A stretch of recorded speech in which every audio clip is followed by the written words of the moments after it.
17세기 초반에 뉴 잉글랜드 지역에서 인디안 선교를 했던 존 엘리엇이라고 하는 목회자요 선교사님이 있었습니다. 여러분 짐 엘리엇과 헷갈리면 안 됩니다. 짐 엘리엇은 누구냐면 영화에서도 나온 것처럼 우리 20세기 중반에 에콰도르 선교에 가서 원주민들에게 들어가자마자 창에 찔러 죽은 바로 그 선교사님은 짐 엘리엇이고요. 저는 지금 그보다 훨씬 이전에 사역했던 17세기 초반의 뉴 잉글랜드 지역에서 사역한 존 엘리엇이라고 하는 인물을 여러분에게 좀 소개하려고 합니다. 그는 한국에 좀 알려진 데이비드 브레이너드라고 하는 선교사님이 존경하는 그런 선교사님이었어요. 한국에는요 그동안 잘 알려지지 않았었는데 최근에 이제 연구문들을 통해서 여러분 한번 잠깐 그림 한번 보여주시죠. 그의 탁월한 선교 사역이 이제 드러나게 되었습니다. 존 엘리엇은 1604년에서 1690년대에 바로 선교했던 미국의 최초의 인디안 선교사예요. 그는 인디안의 사도라고 불렸고요. 바로 보스턴 근방 지역에서 원주민들에게 복음을 전하는 데 평생을 헌신했습니다. 많은 그러한 원주민들 중에서 이제 알곤킨이라고 하는 부족의 그 언어를 배워가지고 그들에게 또 미국 최초로 성경 번역을 해줍니다. 그래서 그들에게 하나님의 말씀을 주고 또 가르치는 사역을 했다는 것이죠. 거기에서 끝나지 않고 엘리엇은요 원주민들이 기독교적인 삶을 살아갈 수 있도록 기도하는 인디언 마을을 또 건설을 해요. 그리고 대표적인 마을 중에 하나인 낙틱이라고 하는 지역에서 성경과 그리고 신앙교육뿐만 아니라 자치 정부를 이렇게 조직하고 자립을 지원을 했습니다. 또 그 인디언들을 보호해 줍니다. 뿐만 아니라 성경을 기초로 한 법률과 교육제도를 도입하고요. 원주민 지도자들을 훈련시켜서 이제 서구 선교사님들이 아니라 원주민들 지도자들이 자신들의 그 빌리지에 있는 사람들을 말씀으로 공동체를 이끌 수 있도록 도왔다는 거예요. 이처럼 엘리엇은 원주민들의 영적 그리고 사회적, 문화적 변혁을 일으키는 아주 중요한 역할을 했습니다. 그런데요. 이러한 변화의 중심에는 뭐가 있었냐면 학자들의 연구에 따르면 바로 말씀의 은혜의 역사가 있었다라고 하는 것입니다. 지난주에 우리는요 데살로니가 전서 1장의 말씀을 함께 나누었습니다. 이제 우리가 데살로니가 전서의 말씀을 좀 강해를 하고 있는데 오늘 두 번째 시간입니다. 지난주의 내용을 잠깐 한번 복습하면 바울과 선교팀이 약 3주 만에 이곳에서 복음을 전하다가 쫓겨났다라고 말씀을 드렸습니다. 그런데 사실 이 3주라는 것에 대해서 학자들 간에 조금 이견도 있습니다. 그보다는 좀 더 긴 기간이 아니냐. 왜냐하면 이 데살로니가 전서의 말씀에 보면 데살로니가 교회에 나타난 그 열매가 참 많다. 이거는 3주 만에 이루어질 수 있는 것이 아니다. 그리고 또 거기서 바울이 일을 했다고 하는데 경제적인 생활을 하기에는 너무나도 작은 시간이다. 그뿐만 아니라 이제 성도들의 영적인 성장의 면에서도 어떻게 3주 만에 이러한 일들이 일어날 수 있느냐라고 반박하는 것이죠. 아무튼 우리가 그 근거를 잡는 것은요. 사도행전 17장입니다. 우리 한번 사도행전 17장 말씀 1절에서 5절 제가 조금 요약했는데요. 한번 다 같이 한번 읽어보겠습니다. 시작. 그들이 데살로니카에 이르니 거기 유대인의 회당이 있는지라 바울이 자기의 관례대로 그들에게 들어가서 새 안식일에 성경을 가지고 강론하며 뜻을 풀어 내가 너희에게 전하는 이 예수가 곧 그리스도라 하니 그 중에 어떤 사람 큰 무리와 적지 않은 기부인도 권함을 받고 바울과 실라를 따르나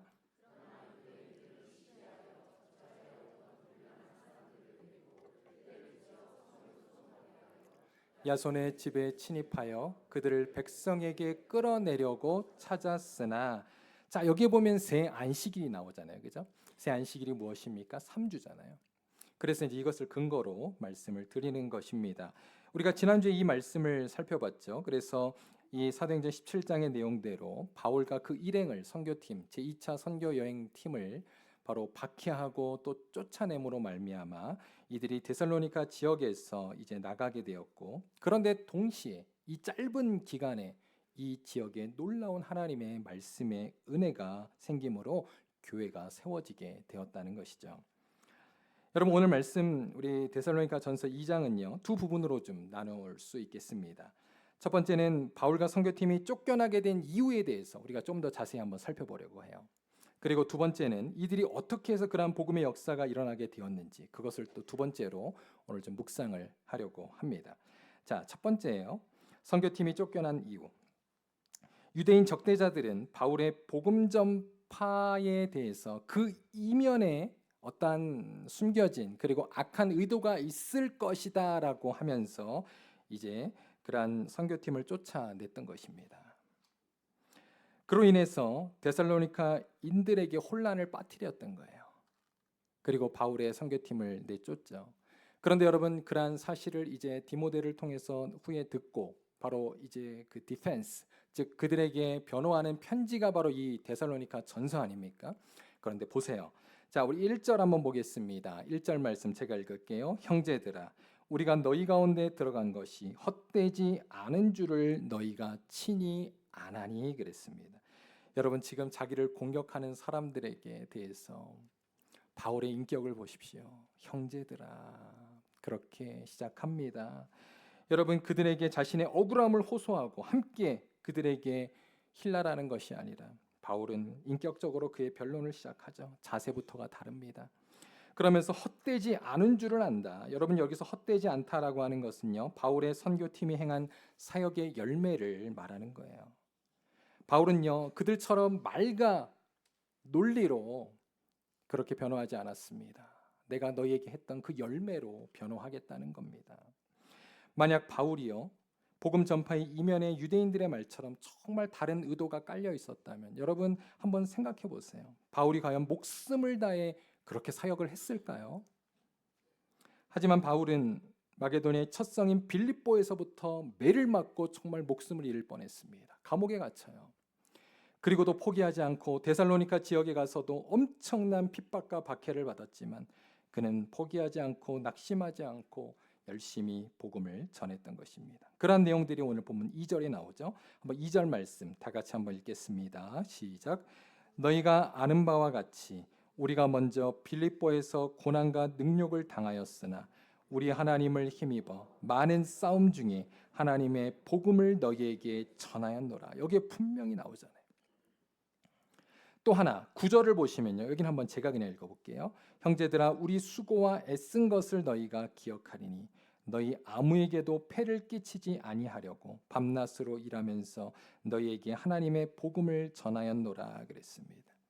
지금 바울은요, 어떻게 하든지 이 신생교회 성도들에게 폐를 끼치지 않으려고 했다고 말하고 있잖아요. 그래서 사역을 하면서도 밤낮 일을 했다. 여러분, 이것은요 소위 투잡을 뛴 겁니다. 투잡을 뛴 거예요. 바울은 사실 원래 복음을 전하기 전에 텐트를 만드는 사람이었어요. 텐트 메이커 아닙니까? 그는 그렇게 열심히 일하면서 주의 복음을 전했다는 것입니다. 왜요? 개척교회 성도들에게 물질적인 부담을 주지 않으려고 한 거예요. 그런데 복음의 적대자들은 이런 바울을 가짜 뉴스로 계속 공격하고 모함한 겁니다. 바울을 가리켜서 그 사람은 돈이나 바라는 그러한 종교적 사기꾼이야라고 음해를 했고요. 또 바울을 거짓 교리나 꾸며진 이야기를 전하는 사람이라고 비난했던 거예요. 이에 대해서 바울은요, 자신의 가르침이 내가 그렇게 만든 것이 아니라 이것은 하나님께 내가 부르심을 받아서 한 것이다. 그리고 오직 하나님의 영광을 위해서 사역한 것이다. 증거하고 있습니다. 그게 오늘 본문 3절에서 6절에 우리가 함께 읽은 말씀입니다. 우리 함께 읽었기 때문에 제가 더 반복하지는 않겠습니다. 한번 여러분 눈으로 한번 보세요. 그런데 당시에 바울이 이 같은 오해를 받았던 이유가 있었어요. 우리가 그 배경을 좀 알아야 하는데 첫 번째는요, 사실 고대 그리스나 로마 시대 때 다양한 그러한 유랑 철학자와 거짓 종교 지도자들이 있었다는 거예요. 그들이 어떤 돈을 목적으로 미끼로 그렇게 자신들의 그러한 지식을 가르치고 또 어떠한 마술과 같은 그러한 기적을 보이면서 사람들을 현혹했던 것입니다. 신비적 체험을 보여주었던 것이죠. 아마도 이들도 바울을 그와 같은 사람으로 오해했던 거예요. 그리고 또 바울이 전한 복음은요, 당시의 유대교와 헬라 철학의 관점에서 볼 때는 그들이 볼 때 사회 질서와 종교적 전통을 해방하는 그리고 어지럽히는 그러한 사람으로 보았던 것이죠. 자, 이러한 증거를 우리가 하나 찾아볼 수 있어요. 고린도전서 1장 23절에서 24절입니다. 한번 제가 첫 부분 읽어볼게요. 우리는 십자가에 못 박힌 그리스도를 전하니 보세요. 유대인들에게는 어떻다고요? 거리끼는 것이요. 이방인에게는, 이방인이 바로 헬라인들 아닙니까? 그들에게는 미련한 것이로되. 여러분, 이방인들, 헬라인들, 당시에 이 철학에 있어서 정말 정통하다라고 자부했던 자들에게는 이 정말 바울의 그러한 복음의 말씀이 어리석고 비논리적이라고 그렇게 반대를 했던 것이죠. 이러한 비난과 오해에도 불구하고 바울은 어떻게 합니까? 정말 하나님을 기쁘시게 하는 일을 최우선으로 삼았기 때문에 그러나 어떠한 공격에도 아랑곳하지 않고 시험에 들지 않았습니다. 그리고 하나님의 사역을 묵묵히 감당했던 것이죠. 또 여러분 7절에 보면요, 바울의 인격을 우리가 보게 되는데 바울은 데살로니가 지역에서 자신의 그러한 주장을 강하게 나타내지 않습니다. 자, 7절 한번 보겠습니다. 우리는 그리스도의 사도로서 마땅히 권위를 주장할 수 있으나 그랬죠. 도리어 너희 가운데 유순한 자가 되어 유모가 자기 자녀를 기름과 같이 하였으니 그랬습니다. 여러분, 바울이 이렇게 한 이유가 무엇입니까? 그가 올바른 복음의 전파와 사도권에 대한 확신이 없어서였을까요? 아닙니다. 오히려 데살로니가 교회 성도들이 복음을 처음 듣는 그러한 영적인 어린아이였기 때문이었다는 거예요. 그래서 그들에게 복음을 전할 때 정말 주장하는 자세로 하지 아니하고 반대로 그들이 알아들을 수 있도록, 그들이 받아들일 수 있도록 쉽고 온유하게 그들에게 복음을 전한 것이죠. 저도 이러한 바울의 참 말씀이 좀 이렇게 마음에 이해가 되는 것은요, 교회 안에는 어떻습니까? 다양한 그런 이해를 가진 분들이 있지 않습니까? 그러니까 이분 저분의 다 의견이 다 달라요. 여러분, 그뿐만 아니라 교회 안에는 초신자들과 기존 신자들도 있기 때문에 목회자들에게도 이러한 지혜와 분별이 필요하다는 것입니다. 바로 이것이 바울에게 필요했던 것이죠. 이처럼 바울은 데살로니가 교회 성도들을 향한 거짓이 없고 진실한 사랑으로 그들을 대했던 것입니다. 자, 8절에 보면요, 바울이 이들을 정말 얼마나 귀하게 여겼는지, 사랑했는지를 이렇게 고백합니다. 8절 말씀 한번 우리 다 같이 한번 읽어보겠습니다. 시작. 우리가 이같이 너희를 사모하여 하나님의 복음뿐 아니라 우리의 목숨까지도 너희에게 주기를 기뻐함은 너희가 우리의 사랑하는 자 됨이라 그랬습니다. 이러한 바울의 진심 여러분 느껴지십니까? 그런데 이것을 누가 증명해 주었을까요? 바울은요, 하나님께서 아신다라고 말하고 있습니다. 그리고 또 데살로니가 교회 성도들이, 동역자들이 기억할 것이다라고 그는 고백하고 있어요. 여러분, 바울이 이 같은 자세로 또 복음을 전할 수 있었던 이유는 뭐냐면 이처럼 바로 하나님과 그의 동역자들의 인정을 더 우선시했기 때문이었습니다. 또 그의 복음 전파의 목적이 어떤 자신의 유익이나 이익에 있는 것이 아니라 오직 하나님 나라와 그 영광에 있었기 때문에 그는 사역을 감당했다는 것이죠. 이것이 바울이 주변의 여러 가지 어려움과 시험 가운데서도 넘어지지 않고 끝까지 믿음의 경주를 할 수 있었던 이유입니다. 자, 사랑하는 성도 여러분, 우리에게도 사실 신앙생활에 이와 같은 그러한 모습이 많이 나타난다는 거예요. 다른 사람들이 어떻습니까? 우리의 진심을 몰라줄 때도 있습니다. 우리가 열심히 정말 신앙생활하고 또 교회를 섬기지만 나를 몰라줄 때도 있다는 거예요. 그뿐만 아니라 몰라주는 것 정도는 그래도 이해가 돼요. 그런데 나의 열심을 오해하기도 하고 또 심지어 나를 비방하는 그러한 사람들도 있다는 것입니다. 그러나 여러분, 오늘 바울과 같이 여러분의 진심을 알고 계신 하나님의 인정을 더 크게 믿으시기를 바랍니다. 그리고 여러분, 그 가운데 주의 사명에 굳건히 서시기를 바라요. 여러분, 아무리 교회라고 할지라도요, 여러분 정말 어떠한 교회를 찾으십니까? 이 땅에 완벽한 교회를 찾으십니까? 없습니다. 그런 교회는 죄송하지만 없어요. 여러분, 이 땅의 교회는요, 다 죄인인 인간이 함께 있기 때문에 그 인간관계 속에는요, 어디에 있거나 이것이 세상이든 교회이든 어디든지 다 오해와 갈등은 피할 수 없다는 거예요. 그로 인해 믿음이 연약한 자들은요, 쉽게 상처를 받습니다. 또 어떤 분들은 교회를 떠나기도 하고, 뭐 교회가 이래, 그죠?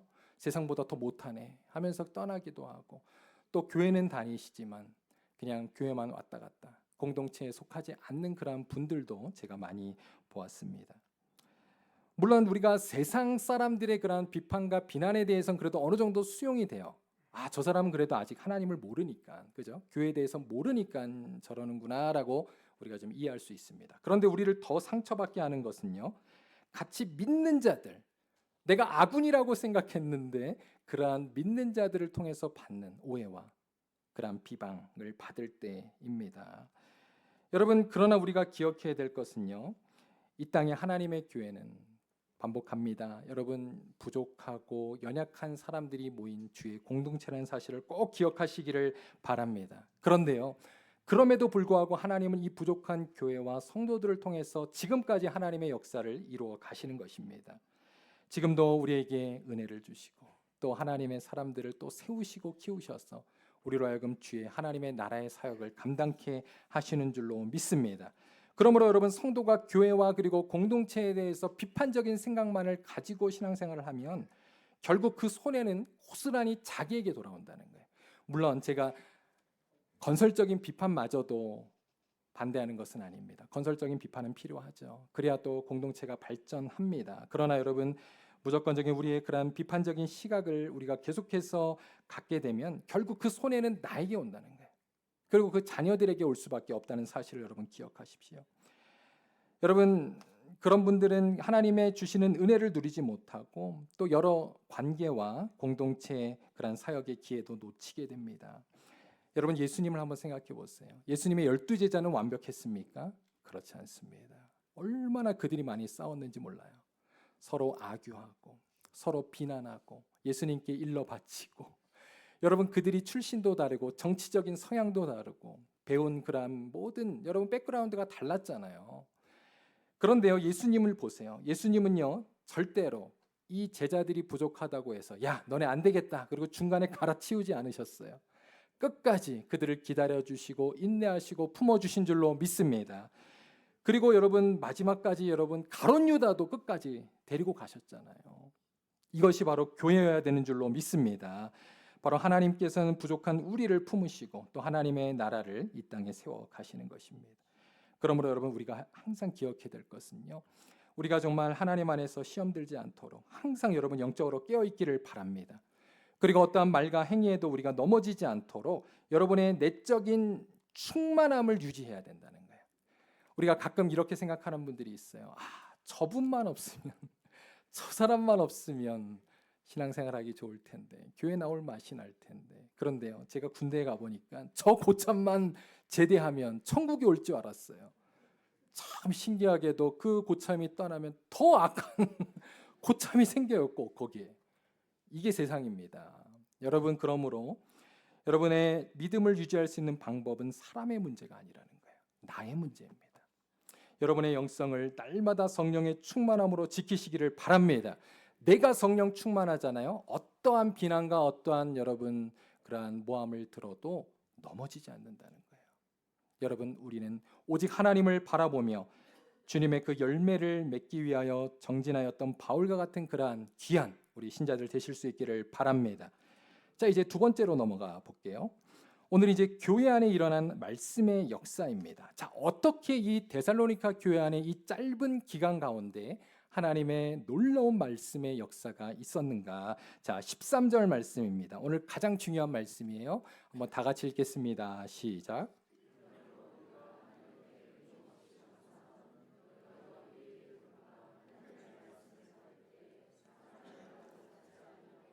하나님의 말씀으로 받음이니 진실로 그러하도다.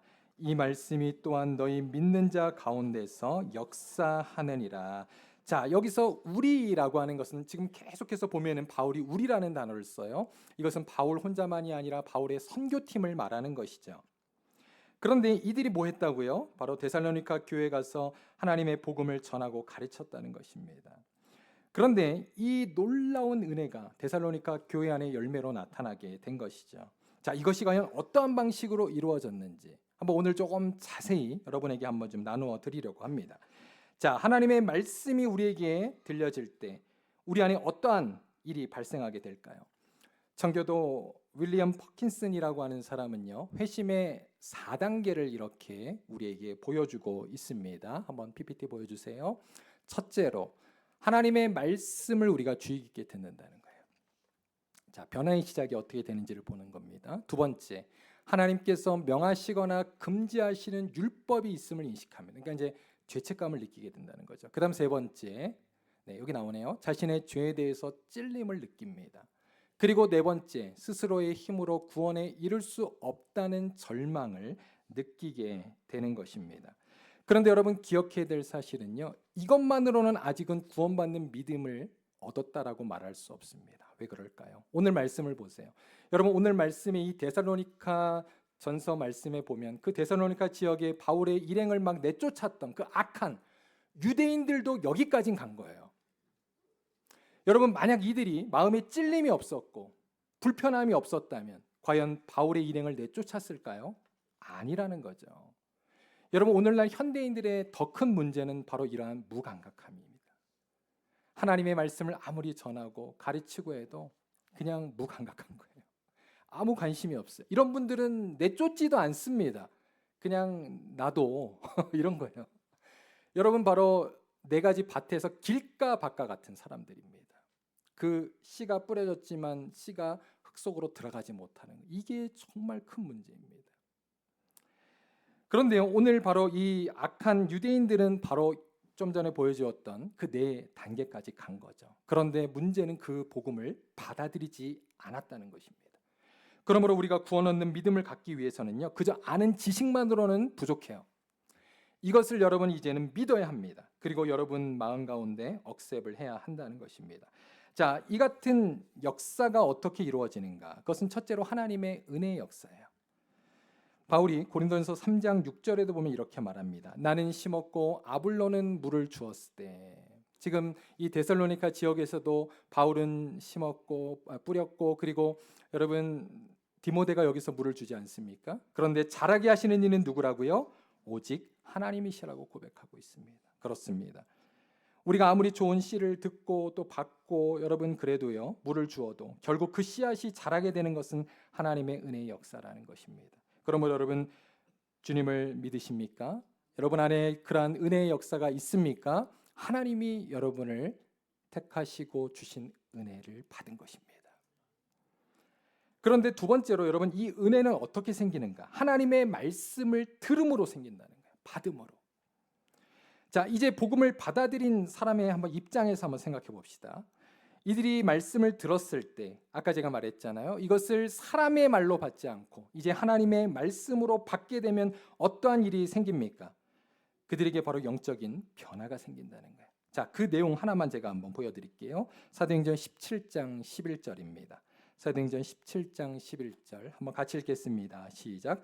베레아에 있는 사람들은 데살로니카에 있는 사람들보다 더 너그러웠어 간절한 마음으로 말씀을 받고 이것이 그러한가 하여 날마다 성경을 상고함으로 그랬습니다. 여러분 여기 보세요. 베레아인들은 하나님의 말씀을 받고 찔림을 받는 단계에서 멈추지 않았습니다. 이들이 어떻게 해요? 그 말씀을 간절한 마음으로 받아들였다라고 성경은 말씀하고 있는 거예요. 그래서 칼빈은 우리가 구원 얻는 믿음은 말씀을 듣고 동의하며 신뢰하는 단계로까지 나아가는 것이다 라고 우리 가르쳐주고 있어요. 그 결과 이 베레아인들의 어떠한 변화가 있는지를 보십시오. 이전과는 달리 날마다 하나님의 말씀을 상고하기 시작합니다. 변하죠? 그리고 이것이 그러한가 하였다라고 말씀하고 있어요. 이거는 바로 하나님의 말씀을 더 깊이 읽고 배우게 되었다라고 하는 것입니다. 그러면서 그로 인해 이들 안에 믿음의 성장이 이루어지죠. 여러분 이러한 이유로 우리 교회 안에도요 이렇게 예배만 있는 것이 아니라 우리가 이제 대중을 향한 그러한 예배가 있지만 바로 초신자들과 그리고 또 믿음의 성장을 위해서 우리 교회 안에 그러한 신앙의 양육 프로그램들이 있는 것입니다. 오늘부터 시작되어지는 우리 베이직스 그리고 또 바이블 아카데미 그뿐만 아니라 우리 1대1 또 여러분 큐티방 이러한 여러분 모임에 여러분 참여하시기를 바랍니다. 그 가운데 여러분의 신앙에 또한 성장과 믿음의 확신이 생기게 된다는 거예요. 여러분 왜냐하면 신앙이 어릴 때는 사실 질문이 많거든요. 우리 아이들 한번 생각해 보세요. 우리 어린 꼬마들 한번 생각해 보세요. 이제 말이 트기 시작하면 그때부터 엄마 아빠한테 이건 뭐야? 계속 질문하잖아요. 여러분 생명이 있다라고 하는 것은 궁금함이 생기기 시작한다는 것입니다. 여러분 영적인 변화가 여러분에게 있다는 증거 중에 하나는요, 하나님에 대한 궁금증이 생기기 시작한다는 거예요. 그래서 우리가 함께 질문하고 배우고, 여러분 또 나보다 더 먼저 신앙생활한 사람들의 모습을 보면서 그렇게 우리의 믿음이 자라는 것입니다. 그러면 여러분 그저 성전 뜰만 밟고 가시는 여러분 그러한 신앙인들 되지 마시기를 바랍니다. 우리 모두가 정말 구원의 확신을 여러분 가지고 하나님 안에서 오래 더욱 믿음으로 성장하는 우리 귀한 성도님들 되시기를 바랍니다. 제가 우리 코비드 때 아마 우리 교회도 그랬을 텐데, 그때는 이제 대면 예배 못 드리고 또 여러분 대부분 이제 또 집에서 그렇게 시간을 보내시지 않았습니까? 학교도 그렇고 교회도 그렇고 여러분 직장 생활도 다 집에서 우리가 온라인으로 했어요. 근데 갑자기 제가 그런 아이디어가 떠오르는 거예요. 아, 이거 온라인으로 뭐든지 할 수 있겠구나. 그래서 그때 제가 온라인으로 성경 공부를 참 많이 했습니다. 그런데 특별히 저희 한국에 계신 장인어른하고 성경 공부를 했어요. 저희 장인어른이 구원 얻는 그 믿음이 조금 부족하다고 그러셔서 잘됐다. 그래서 한국과 미국 시차가 많이 나지만 연결을 해서 제가 10주 동안 장인어른을 스파르타식으로 성경 공부를 시켜드렸습니다. 그랬더니 장인어른이 너무 좋아하시는 거예요. 모르겠어요. 성경 공부 때문에 좋아한 것인지 저희 얼굴을 봐서 좋아한 것인지 모르겠지만 그러한 시간들을 갖게 되었습니다. 참 너무 감사했어요. 그리고 또 저와 저희 아내도요, 어떻게 만났냐면 성경 공부에서 만났습니다. 저희가 이제 같은 성경 공부 선교단체에 있었거든요. 근데 이제 제가 리더, 저희 아내가 멤버였어요. 그래가지고 이제 성경 공부를 가르치면서 만나게 됐어요. 여러분 제가 이래봐도 성경 공부로 한 사람을 사모까지 만든 사람입니다. 여러분 많이 꼭 우리 같이 말씀 배우시고 하나님 말씀으로 믿음이 성장하시기를 바랍니다. 여러분 또 한 가지 우리가 좀 묵상하기 원하는 것은요, 오늘 본문 13절의 말씀이 사실은 초신자들 뿐만 아니라 우리 모든 신자들에게 설교를 들을 때도 꼭 필요한 말씀이에요. 자, 13절의 말씀에 보면 이렇게 말했잖아요. 하나님의 말씀을 받을 때에 사람의 말로 받지 아니하고 하나님의 말씀으로 받음이니 그랬습니다. 자, 이러한 우리에게 영적인 자세가 필요하다는 것이죠. 왜 그렇습니까? 우리가 준비된 만큼 하나님의 은혜를 받을 수 있기 때문입니다. 물론 이것은 여러분에게만 책임이 있는 게 아니에요. 설교자에게도 책임이 있습니다. 그래서 저도 할 수 있는 한 부족하지만 이것을 위해서 열심히 준비하고 기도하고 있습니다. 그런데 여러분 설교자들은요, 보통 제가 이제 오늘 그 설교 우리 주보 칼럼에도 좀 넣어드렸어요. 한번 여러분 주보 칼럼 한번 나중에 보시고요. 신학교에서 보통 목회자들은 신학 수업을 받으면서 많은 과목들을 들어요. 그래서 이제 설교하는 방법 또 실습도 하고. 그런데 어떻습니까? 성도들은 그러한 것들을 배울 기회가 한 번도 없다는 거예요. 설교를 어떻게 들어야 되는지, 그죠? 어떠한 자세로 우리가 말씀을 받아야 하는지. 그래서요, 우리 미국의 대표적인 복음주의자인 존 파이퍼 목사님은 이제 성도들이 어떠한 자세로 설교를 들어야 하는지를 우리에게 10가지 교훈을 해주고 있습니다. 제가 주보에도 실어드렸는데요.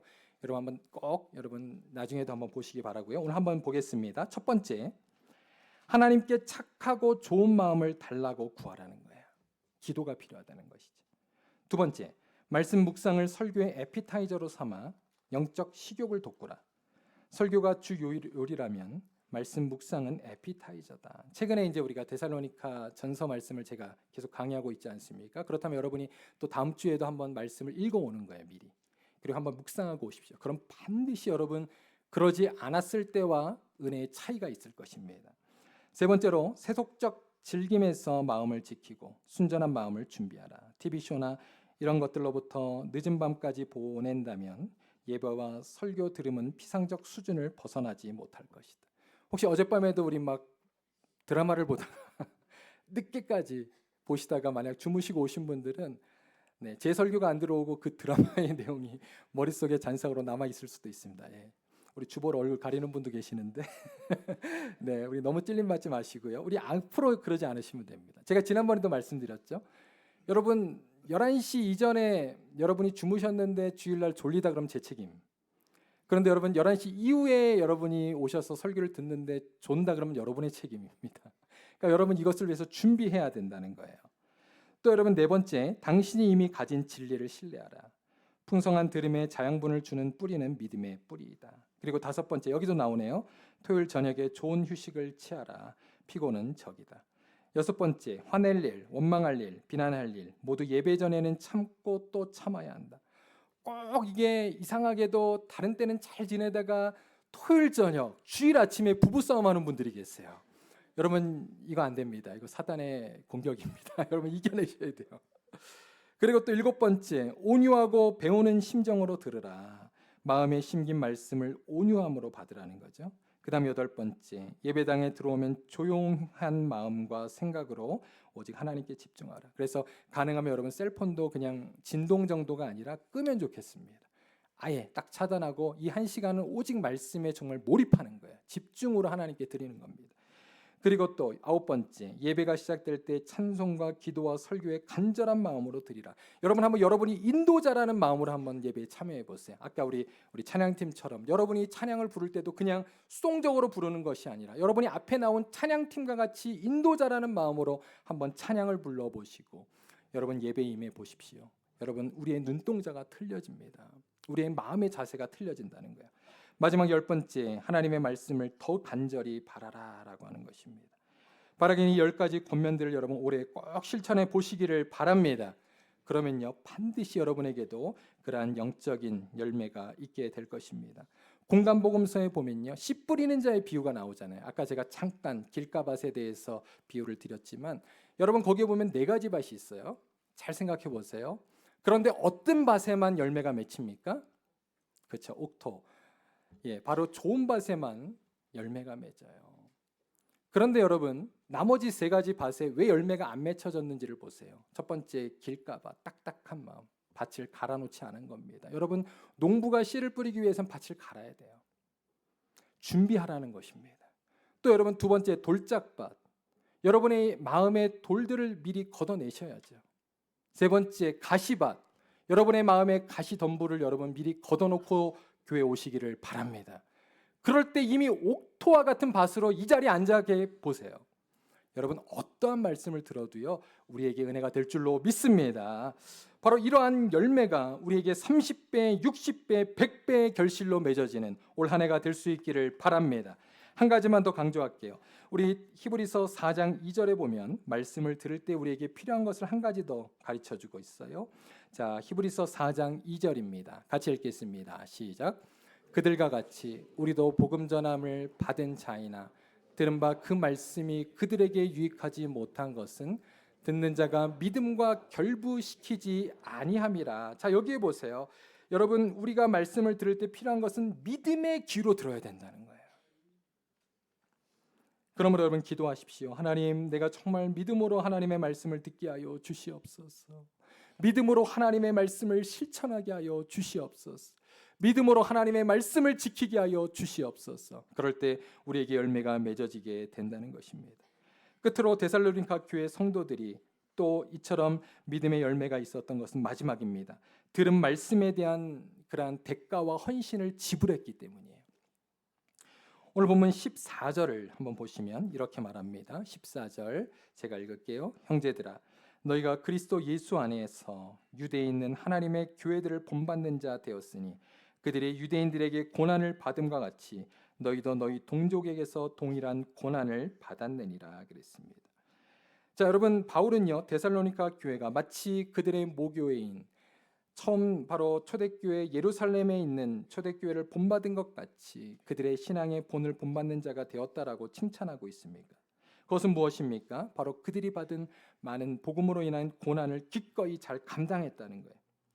여러분 이처럼 우리에게도 우리가 하나님의 말씀을 받으셨습니까? 그렇다면 이제는 우리에게 있는 모든 고난에 대한 또 여러 가지 그러한 여러분 공격에 대한 그러한 대가와 헌신을 지불하시는 우리 귀한 성도님들 되시기를 바랍니다. 여러분 복음은요 결코 편안한 가운데 우리에게 주어지는 게 아니에요. 오늘 데살로니가 교회도 그랬던 것처럼 여러분 우리에게 말씀이 뿌려질 때 여러분 새가 와서 그 길가밭에 곡식을 쪼아 모아갔다 그랬어요. 지금 어둠의 영들도 여러분을 호시탐탐 노리고 있습니다. 어떻게 하면 이 말씀 받은 은혜를 쏟아버리게 할까? 가져가 버릴까? 그래서 우리가 예배당을 나가자마자 여러분 다른 사람의 한마디에 그냥 무너져서 받은 은혜를 다 쏟아버리는 거예요. 여러분 이러한 어리석은 자들 되지 않기를 바랍니다. 그러므로 사도 바울은 로마서에서 복음의 영광과 고난은 하나의 세트라고 말하고 있어요. 여러분 우리가 하나님의 말씀을 받으셨습니까? 은혜를 받으셨습니까? 이제 그 말씀을 지키시고 여러분 열매 맺기 위하여 여러분 부단에 쓰시는 귀한 성도님들 되시기를 바랍니다. 우리가 하나님을 사랑한다는 것은요. 여러분 한번 생각해 보세요. 우리가 애인을 사랑하고 우리가 배우자를 사랑할 때에도 여러분 이게 말로만 되는 겁니까? 사랑하기 위해서는 우리가 많은 대가와 헌신을 지불해야 돼요. 시간을 들여야 되잖아요. 우리의 정성을 들여야 되잖아요. 물질을 들여야 되잖아요. 그리고 여러분 내가 하기 싫은 것도 포기해야 되는 것입니다. 하나님을 사랑하는 것도 똑같다는 거예요. 이제 오늘 말씀을 마치겠습니다. 복음으로 인해서 우리에게 주어지는 고난과 대가는 다양할 수 있습니다. 그것은 교회 바깥에서 우리에게 공격해 들어오는 것일 수도 있고 교회 안에서 관계 속에서 이루어지는 것일 수도 있습니다.